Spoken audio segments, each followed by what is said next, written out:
Bismillahirrahmanirrahim. Assalamualaikum warahmatullahi wabarakatuh. Innal hamdalillah nahmaduhu wa nasta'inuhu wa nastaghfiruh wa na'udzu billahi min syururi anfusina wa min sayyiati a'malina. Man yahdihillahu fala mudhillalah wa may yudlil fala hadiyalah.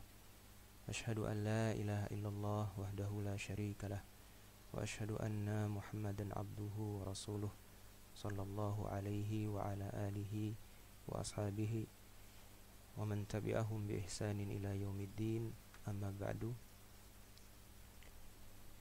Para mahasiswa dan mahasiswi yang saya banggakan dan saya muliakan, kita mengucapkan puja dan puji syukur kehadirat Allah Subhanahu wa taala yang telah memberikan kita nikmat dan kesempatan sehingga kita bisa bertemu dalam mata kuliah kita Pancasila di pertemuan yang perdana ini. Seperti yang kita lihat di layar pada pertemuan yang pertama ini kita akan membahas tentang modul ke-1, modul yang membahas tentang landasan mata kuliah kita Pancasila dan membahas tentang fungsi dan kedudukan Pancasila itu sendiri.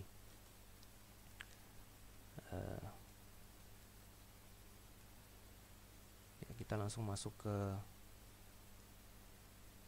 slide berikutnya. Landasan dari mata kuliah Pancasila.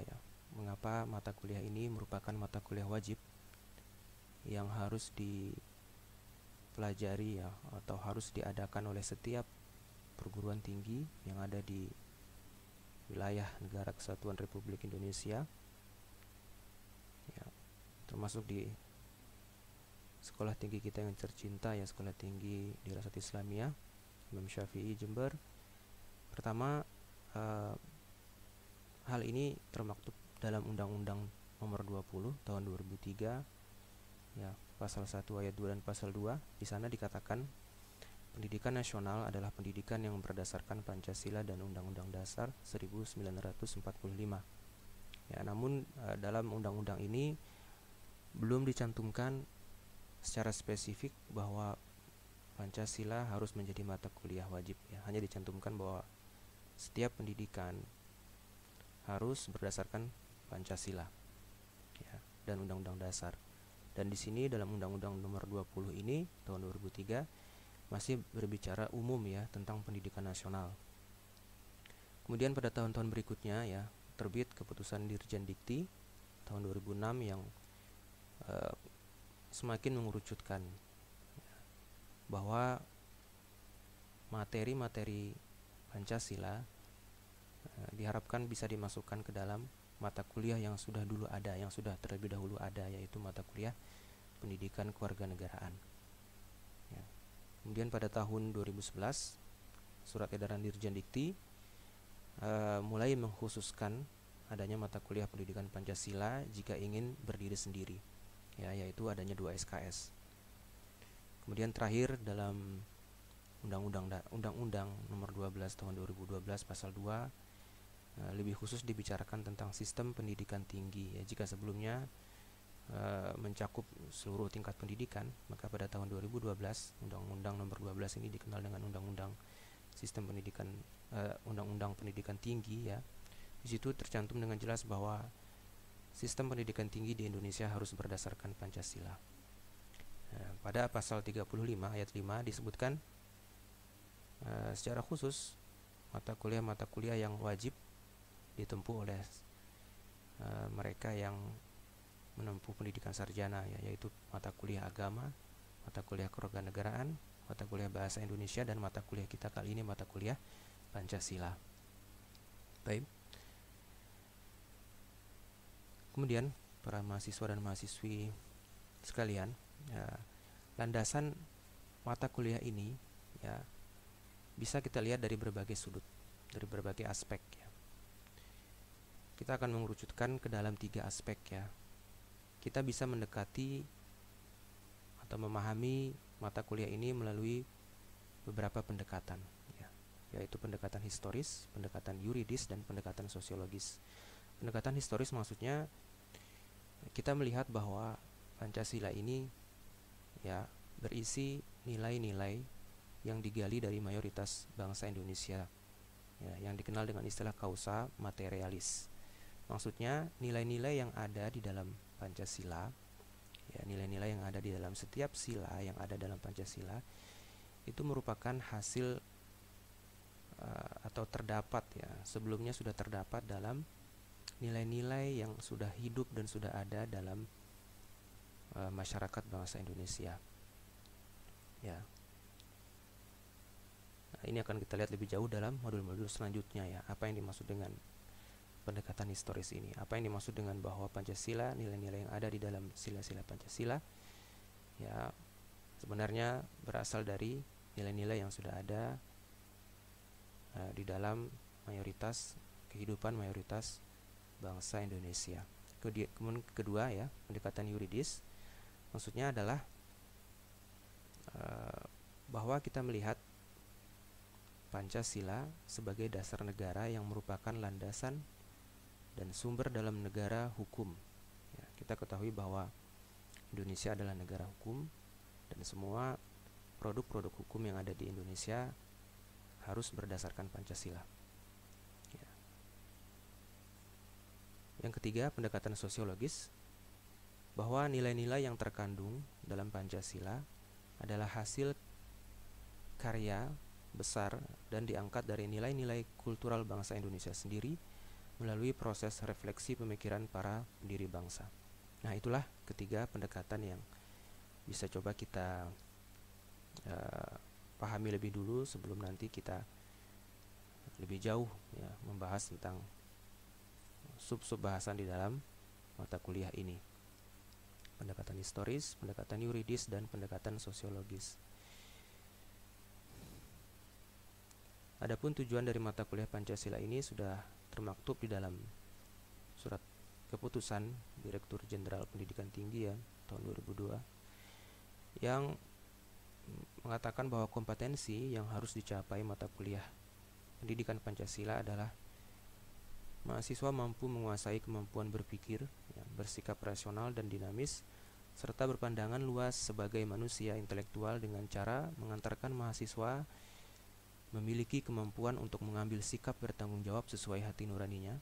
Ini yang pertama. Yang kedua, agar mahasiswa memiliki kemampuan untuk mengenali masalah hidup dan kesejahteraan serta cara-cara pemecahannya, khususnya dalam kehidupan berbangsa dan bernegara, ya, khususnya dalam kehidupan bernegara, bukan kehidupan privat, ya.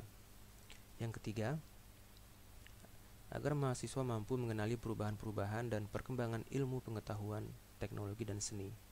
Dan yang terakhir, dan ini yang terpenting, ya, agar mahasiswa mampu memaknai peristiwa sejarah dan nilai-nilai budaya bangsa yang mewarnai Pancasila itu untuk menggalang persatuan Indonesia. Nah, sebenarnya inilah tujuan yang utama. Karena dengan mengetahui benar-benar atau mengetahui sejarah yang betul bagaimana Pancasila itu lahir, ya, bagaimana sebenarnya nilai-nilai yang ada di dalam Pancasila itu, kita bisa memahami tujuan-tujuan pertama, kedua, dan ketiga. Ya, dengan mengetahui sejarah Pancasila dengan benar, kita mampu mengambil sikap bertanggung jawab yang tepat sesuai hati nurani kita sebagai seorang muslim, ya.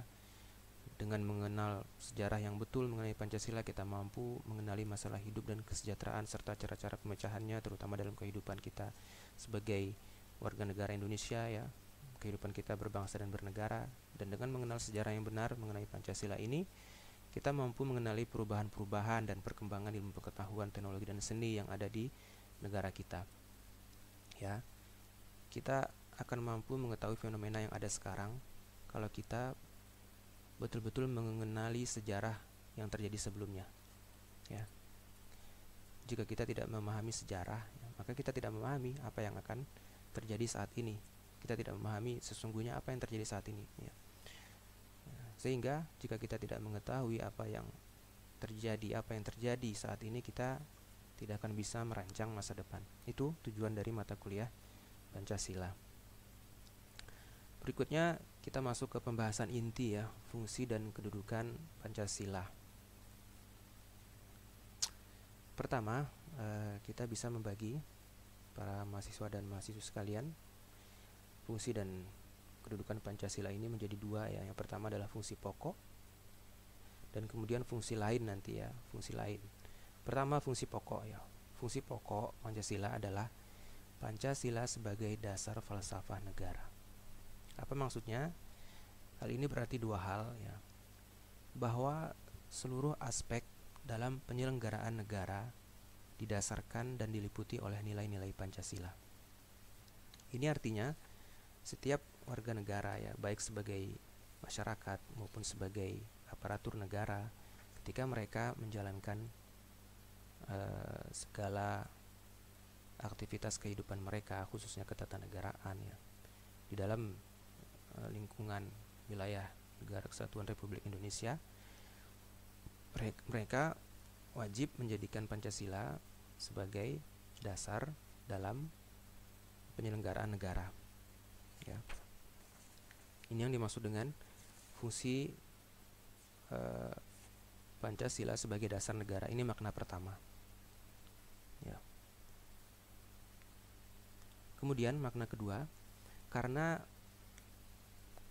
proses menjalankan sebuah negara itu membutuhkan peraturan ya, membutuhkan hukum ya, maka secara otomatis makna dari Pancasila sebagai dasar falsafah negara juga bermakna bahwa segala hukum dan peraturan sebagai konsekuensi dari dijalankannya negara tadi ya harus berdasarkan Pancasila.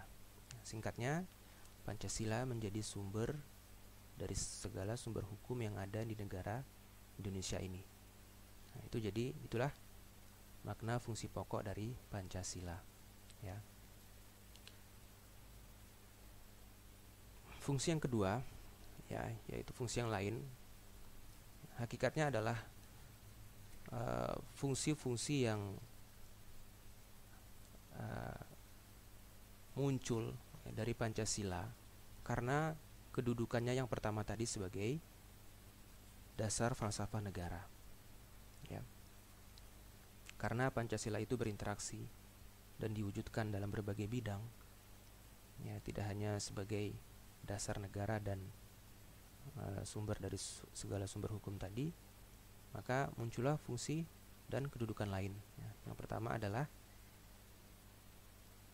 bisa kita lihat bahwa Pancasila sebagai pandangan hidup, Pancasila sebagai jati diri bangsa, Pancasila sebagai ideologi bangsa, kemudian Pancasila sebagai sumber tertib hukum, dan Pancasila sebagai cita-cita bangsa. Yang pertama, Pancasila sebagai pandangan hidup ya, maksudnya adalah Pancasila menjadi nilai-nilai yang ada di dalam Pancasila ya, berfungsi mengarahkan ya, semua segmen dan aktivitas masyarakat maupun penyelenggaraan negara sesuai dengan nilai-nilai yang ada dalam Pancasila tadi ya. Dengan makna ini ya, dengan makna Pancasila sebagai pandangan hidup, berarti fungsi ini memiliki ruang lingkup yang lebih luas ya, dibandingkan dengan fungsinya tadi sebagai dasar negara ya. Jadi fungsi Pancasila, fungsi lain dari Pancasila yang pertama ini maksudnya adalah bahwa setiap anak bangsa ya, pandangan hidup ini berkaitan dengan kehidupan kebangsaan ya. Adapun fungsi sebagai dasar negara tadi berkaitan dengan kehidupan kenegaraan. Nah, fungsi sebagai pandangan hidup ini maksudnya adalah bahwa setiap bangsa Indonesia yang beragam jumlahnya ini dalam bergaul ya dan berinteraksi dengan sesama anak bangsa yang lain harus menjadikan Pancasila sebagai nilai-nilai dalam pergaulan dan interaksi tersebut ya. Hal ini akan kita bahas lebih jauh dalam modul berikutnya ya, dalam judul modul Pancasila sebagai pandangan hidup bangsa. Yang kedua, Pancasila sebagai jati diri bangsa ya. Setiap bangsa dan negara di dunia ya, memiliki sejarahnya masing-masing, bagaimana mereka lahir, bagaimana mereka memperjuangkan kemerdekaan masing-masing, ya, bagaimana nilai-nilai yang ada di dalam bangsa dan negara tersebut sehingga mempengaruhi bangsa tersebut untuk merdeka. Itu masing-masing memiliki sejarahnya masing-masing. Nah, kita ya sebagai bangsa dan negara Indonesia menjadikan Pancasila sebagai jati diri bangsa kita yang membedakan ciri khas kita dengan bangsa lain, ya, karena perbedaan sejarah dan nilai-nilai yang ada di dalam negara kita. Itu yang dimaksud dengan fungsi Pancasila di sini, yang kedua ini. Yang ketiga, fungsi sebagai ideologi negara, ya. Maksudnya adalah bahwa sila-sila di dalam Pancasila, ya, sila-sila, kemudian sila-sila tersebut konsekuensinya memiliki nilai-nilai tersendiri, itu secara sistematis dan menyeluruh, ya, mengatur tingkah laku bangsa dan masyarakat Indonesia di dalam berbagai bidang kehidupan mereka. Ya, kita ketahui bahwa ideologi itu secara umum dapat dimaksudkan sebagai kumpulan gagasan-gagasan atau ide-ide, keyakinan-keyakinan, kepercayaan-kepercayaan yang menyeluruh dan sistematis, yang menyangkut dan mengatur tingkah laku sekelompok manusia tertentu dalam berbagai bidang kehidupan. Sehingga makna Pancasila sebagai ideologi, ya, bahwa Pancasila itu sendiri adalah kumpulan gagasan-gagasan, ya, ide-ide, keyakinan-keyakinan, kepercayaan-kepercayaan, ya, yang menyeluruh dan sistematis dari semua yang ide-ide, gagasan, keyakinan yang ada di Indonesia, ya, yang menyangkut dan mengatur tingkah laku warga negara Indonesia dalam berbagai bidang kehidupan mereka di negara ini. Itu yang dimaksud Pancasila sebagai ideologi bangsa.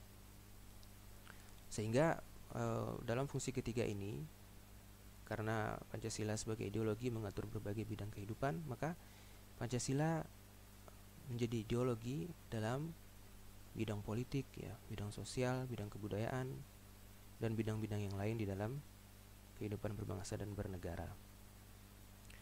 Secara umum, ya, kita bahas secara singkat, ya, meskipun nanti ada pembahasan tersendiri mengenai Pancasila sebagai ideologi bangsa ini. Di sini ideologi bisa dibagi secara umum, ya, menjadi dua, yaitu ideologi terbuka dan ideologi tertutup. Nah, ideologi tertutup itu maksudnya ideologi yang berasal dari luar masyarakat yang menjalankan ideologi itu. Ya. Jika kita bangsa Indonesia, kemudian ada suatu ideologi yang dipaksakan kepada kita, ya, misalnya dari luar, ya, untuk kita terapkan dan kita amalkan, maka itu yang dimaksud dengan ideologi tertutup. Jadi ideologi tertutup ini bersifat sedikit memaksa, ya, kemudian bukan berasal dari kebudayaan dan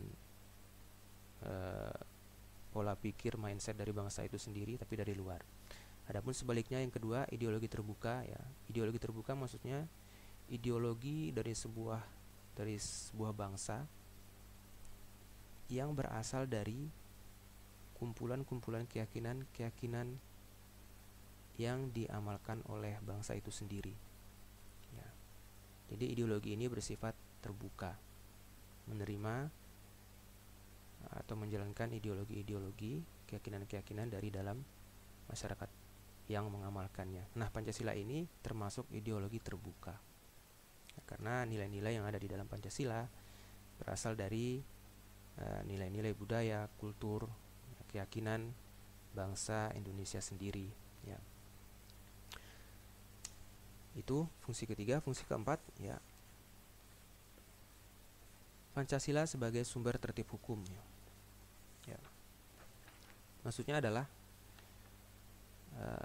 sudah dijelaskan tadi bahwa segala produk hukum yang ada di Indonesia, ya, mulai dari konstitusi kita, yaitu Undang-Undang Dasar 1945, kemudian ada undang-undang, kemudian tingkatannya turun lagi instruksi presiden atau peraturan pemerintah, kemudian instruksi presiden, kemudian ada peraturan daerah, ya, sampai surat edaran, ya, sampai produk hukum yang paling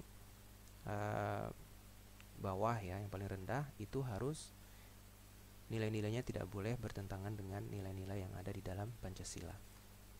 Kemudian fungsi yang kelima, Pancasila sebagai cita-cita bangsa, bahwa fungsi ini menjelaskan bahwa bangsa Indonesia memiliki cita-cita tersendiri, ya, yang membedakan dengan cita-cita bangsa lain. Ya. Setiap bangsa memiliki cita-cita. Kita nanti bisa melihat lebih jelas cita-cita bangsa Indonesia yang termaktub di dalam alinea keempat pembukaan konstitusi, ya, Undang-Undang Dasar 1945. Pada alinea keempat itu bisa kita lihat cita-cita bangsa secara khusus. Berikutnya kita melihat Pancasila sebagai sebuah sistem, ya. Pertama kita lihat apa itu sistemnya. Sistem adalah suatu hal yang terdiri dari beberapa bagian. Kemudian bagian-bagian itu atau unsur-unsur itu saling berhubungan sehingga merupakan satu kesatuan yang memiliki tujuan. Ya, jadi ini juga syarat. Ya. Tidak bisa dikatakan sistem jika salah satu hal di sini tidak ada. Jadi sistem itu ada beberapa bagian. Kemudian bagian tersebut harus saling berhubungan sehingga membentuk satu kesatuan, dan dia menjalankan sebuah proses untuk mencapai suatu tujuan. Ya, kita ambil contoh dari yang paling sederhana, ya. Misalnya sekolah, ya. Sekolah itu merupakan suatu sistem. Ya, di dalamnya ada siswa, ya, ada guru, ada lahan, ada sekolah. Semua sistem itu saling berkaitan menjalankan prosesnya untuk suatu tujuan, ya, tujuan pendidikan. Sampai sistem yang paling kompleks, misalnya sebuah negara. Negara ada rakyatnya, ada wilayahnya, kemudian ada kepala negaranya, ada konstitusinya, ada hukum yang mengatur warga negara yang hidup di dalamnya, dan unsur-unsur yang lain. Nah, itu sistem. Kemudian kita akan lihat Pancasila sebagai sistem. Apa yang dimaksud dengan Pancasila sebagai sistem, ya? Bahwa Pancasila itu terdiri dari beberapa unsur atau bagian. Apa itu? Yaitu sila-sila yang ada di dalam Pancasila, ya. Ya, Anda yakin para mahasiswa dan mahasiswa sekalian yang Anda banggakan pasti sudah menghafal, ya, sila-sila yang ada di dalam Pancasila. Nah, sila-sila ini adalah unsur-unsur yang menyusun Pancasila itu sendiri. Nah, sila-sila ini saling berhubungan, ya, baik dalam susunan maupun perwujudannya, sehingga kelima sila itu merupakan satu kesatuan, ya, yang dimaknai satu dengan lainnya sehingga bisa menjadi sebuah dasar negara yang memiliki tujuan. Ya, kalau Pancasila itu tidak sebagai sistem, maka dia tidak bisa menjadi dasar negara. Ya, kita ketahui negara itu dibangun atau ditegakkan karena memiliki satu tujuan tertentu kenapa negara itu harus ada, sehingga di dalamnya harus ada sistem. Nah, Pancasila disinilah sebagai sistem, unsur-unsur yang bersatu berproses sehingga berproses untuk mencapai tujuannya sebagai dasar negara tadi.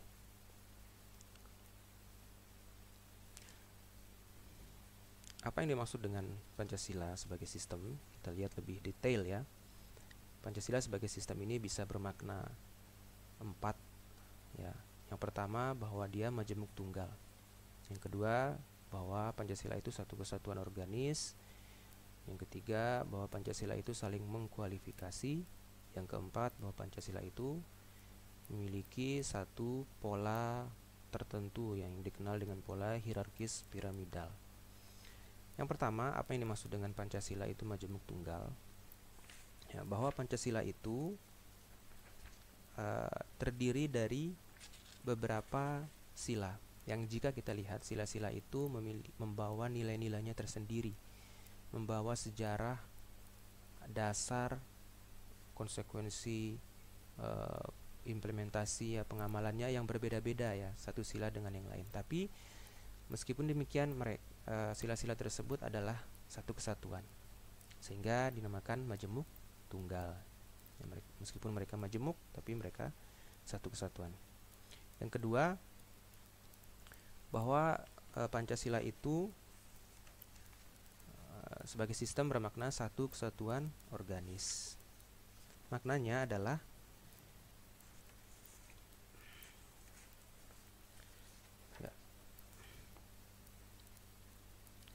bahwa tiap-tiap sila yang ada di dalamnya itu saling berhubungan, ya, saling berkaitan. Ya, sebagaimana kita ketahui, organ tubuh manusia ya dikatakan organ karena mereka itu adalah bagian-bagian dari sebuah organisasi, ya, bagian dari satu kesatuan. Nah, begitulah Pancasila, bahwa setiap sila baik makna dan implementasi nilai-nilainya dalam tataran yang konkret dalam kehidupan itu tidak bisa dipisahkan dengan sila-sila yang lain. Itu maksud dari Pancasila sebagai satu kesatuan organis. Yang ketiga, Pancasila, nilai-nilai atau Pancasila sebagai sistem itu saling mengkualifikasi. Maksudnya bahwa setiap sila itu menyempurnakan sila yang lain atau memberi makna tambahan kepada sila yang lain. Ya. Jadi misalnya sila pertama ya, ketuhanan yang Maha Esa. Ya, itu menjiwai dan melandasi sila kedua, ya, kemanusiaan yang adil dan beradab. Begitu juga sila yang kedua, kemanusiaan yang adil dan beradab, itu menjiwai dan memaknai makna persatuan yang ada di dalam sila ketiga, persatuan Indonesia, begitu seterusnya. Jadi maknanya adalah setiap sila memberikan makna dan mengkualifikasi sila-sila yang lain, ya. Kemudian yang keempat, Pancasila sebagai sistem maknanya ya adalah hierarkis piramidal, bahwa setiap sila itu memiliki keluasan yang berbeda dengan sila lainnya. Sila yang lebih luas, yang lebih esensi berada di awal ya. Jadi ketuhanan yang Maha Esa itu menjadi sila yang pertama. Kenapa kemanusiaan yang adil dan beradab itu sila yang kedua, dan seterusnya. Itu karena bukan sembarang urutan ya, karena ada nilai tertentu yang memang mengatur sehingga urutannya seperti itu ya. Ini nanti akan lebih jauh kita bahas, kita jelaskan dalam modul-modul selanjutnya. Baik. Ya, Pancasila sebagai sistem telah memenuhi syarat ya. Kenapa? Karena ya adanya kesatuan dari kelima unsur sila-silanya. Kemudian adanya keteraturan dari sila-sila tersebut, yaitu bereksistensi secara hierarkis dan konsisten.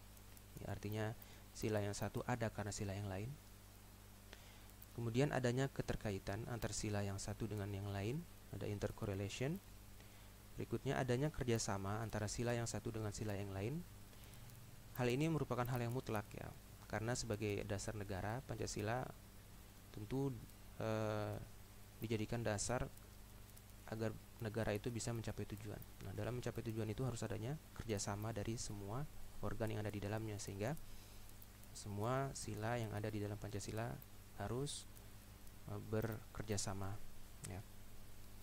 Adanya tujuan bersama, ya, di mana untuk mewujudkannya diperlukan suatu pemerintahan yang stabil dalam suatu wadah negara yang mempunyai dasar falsafah tersebut. Ya. Pembahasan berikutnya kita akan melihat sudut pandang Islam ya, atau dikenal dengan istilah Islamic worldview. Ya, bagaimana Islam memandang kehidupan berbangsa dan bernegara ya. Karena kita sebagai muslim tentu melekat dalam diri kita kewajiban untuk menerapkan Islam sebagai sistem hidup kita. Nah, dalam bagian ini, dan ini juga nanti akan diterapkan dalam modul-modul selanjutnya, tugas antum ya nanti sebagai presenter ya, nanti antum akan diminta untuk mencari kesamaan-kesamaan antara konsep yang ada di dalam pembahasan Pancasila pada video modul dengan konsep-konsep yang ada di dalam Islam yang kita kenal dengan istilah Islamic worldview ya. Bagaimana Islam? Jadi Islam itu merupakan sebuah sistem juga ya, sistem yang diturunkan oleh Allah Subhanahu Wa Taala untuk mengatur kehidupan di dunia kita ini ya. Nah, kalian cari kesamaannya, kemudian setelah itu kalian temukan perbedaannya. Nah, yang Anda berikan sekarang ini hanya sekadar contoh ya. Kita lihat ya, bahwa Islam itu adalah sistem untuk menjalani hidup ya. Allah Subhanahu Wa Taala berfirman ya, Innad dina indallahil Islam ya. Ayat 19 dari surah Ali Imran ya, sesungguhnya agama di sisi Allah ialah Islam.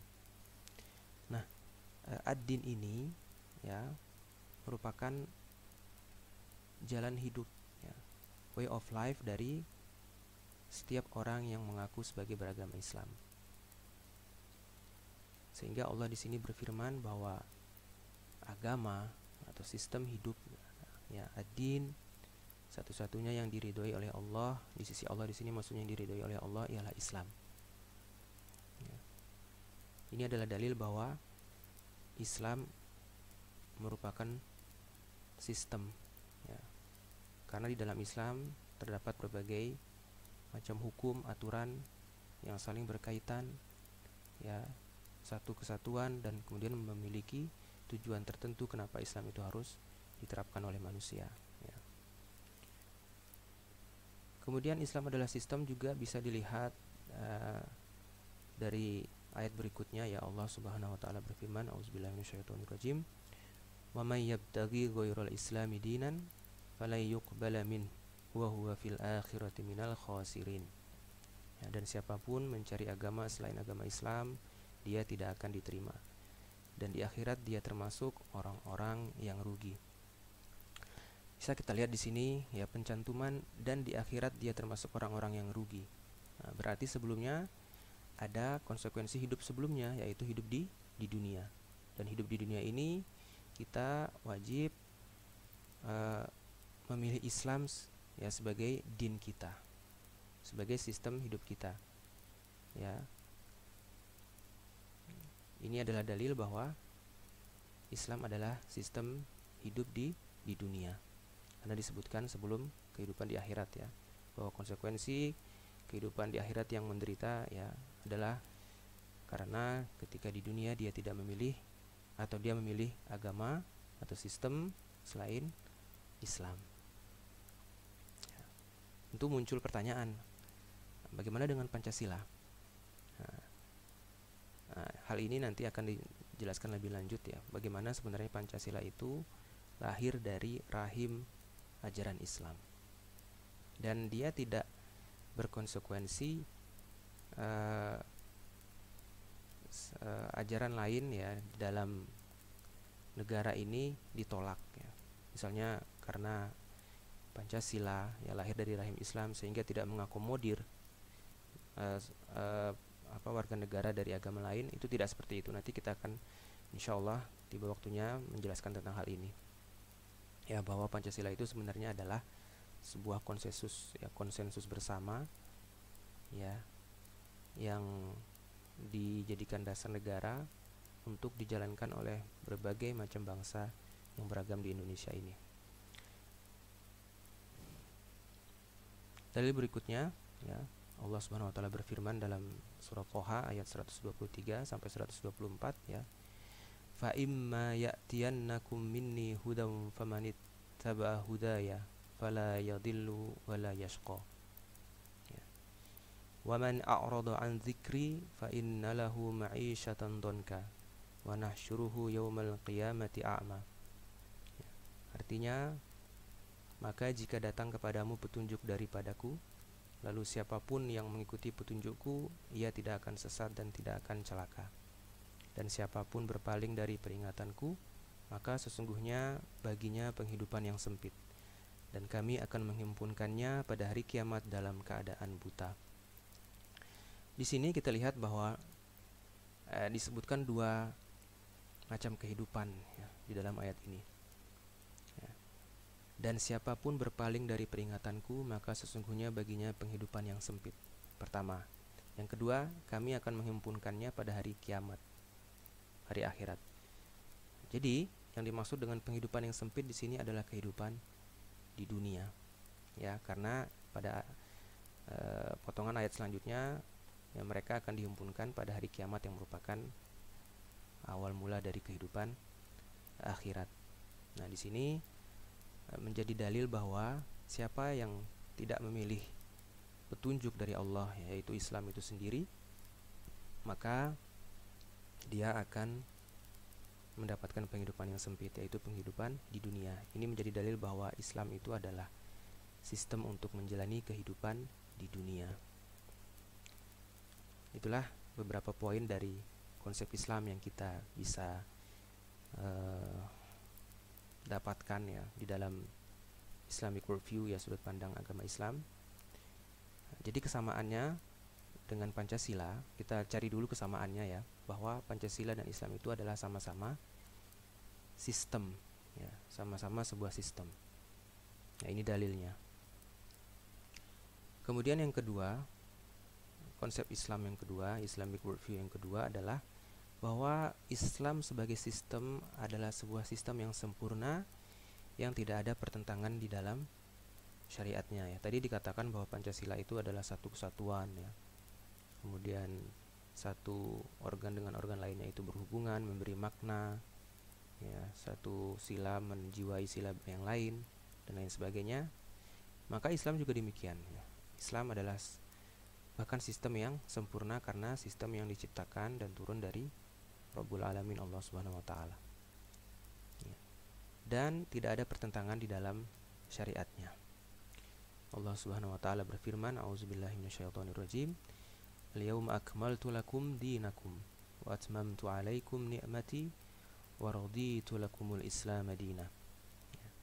Pada hari ini telah aku sempurnakan untukmu agamamu dan telah aku cukupkan kepadamu nikmatku dan telah aku ridhoi Islam sebagai agama bagimu. Ya. Dalil yang kedua, ya, Auzubillahi minasyaitonirrajim. Walau kana min 'indi ghairillah lawajadu fihi ikhtilafan katsira. Ya. Kalau kiranya Al-Qur'an itu bukan dari sisi Allah, tentulah mereka mendapat pertentangan yang banyak di dalamnya.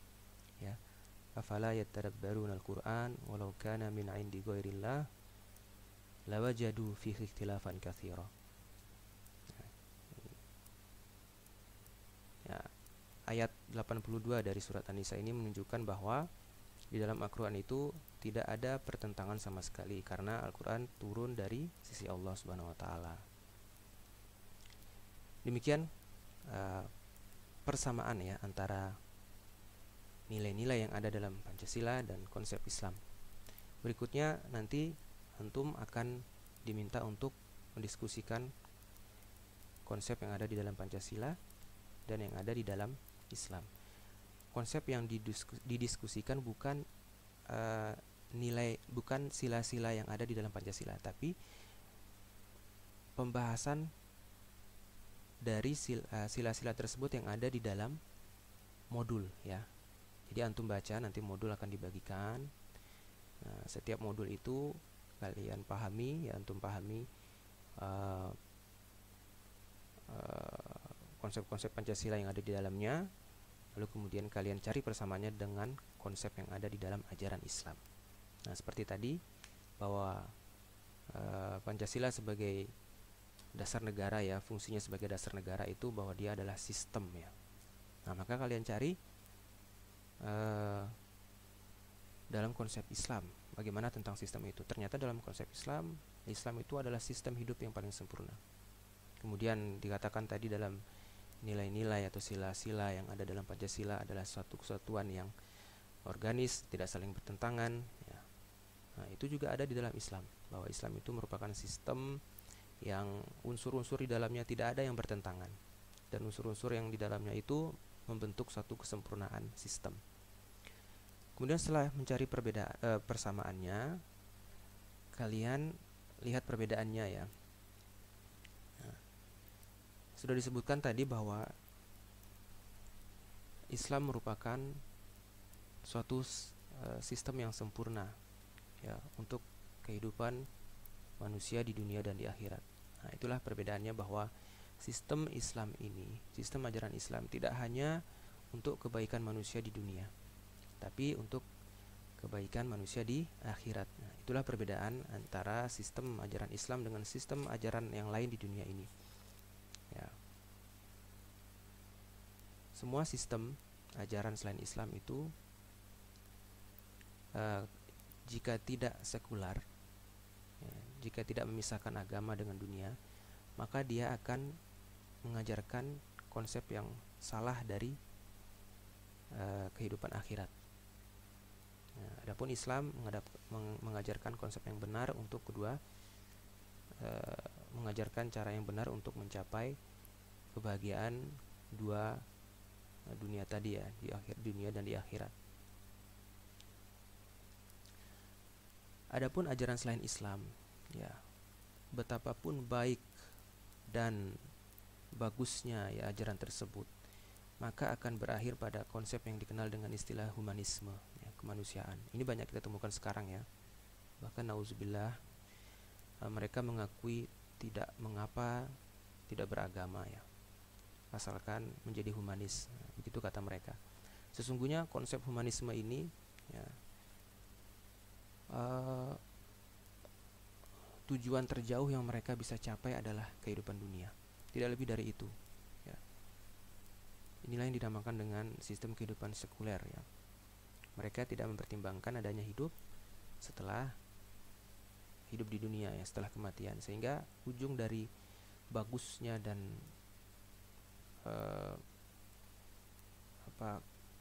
lengkapnya ajaran mereka itu ujungnya hanya dunia ya, ujungnya hanya humanisme, sehingga mereka tidak mempertimbangkan adanya hal-hal seperti kesyirikan, bahwa kita di dunia ini memiliki sesembahan ya, yang harus disembah dan kita harus mengingkari sesembahan yang lain. Mereka tidak mengenal itu ya. Itulah perbedaan konsep Islam dengan konsep yang ada di dalam pembahasan di dalam modul pertama ya, bahwa Islam sebagai sistem menjamin kebahagiaan dan keselamatan di dunia dan di akhirat ya. Demikian video pertama kita untuk modul pertama Pancasila, landasannya, kemudian fungsi dan kedudukan Pancasila. Semoga yang sedikit ini bisa dipahami, dan hal-hal yang nanti masih ingin ditanyakan atau didiskusikan lebih jauh bisa kita lanjutkan di dalam pertemuan kita di Zoom atau di kelas secara langsung, insyaallah. Sampai jumpa di video berikutnya. Kita tutup. Wassallallahu wasallam ala nabiyina Muhammadin wa ala alihi washabihi ajmain. Wa akhiru da'wana alhamdulillahi rabbil alamin. Assalamualaikum warahmatullahi wabarakatuh.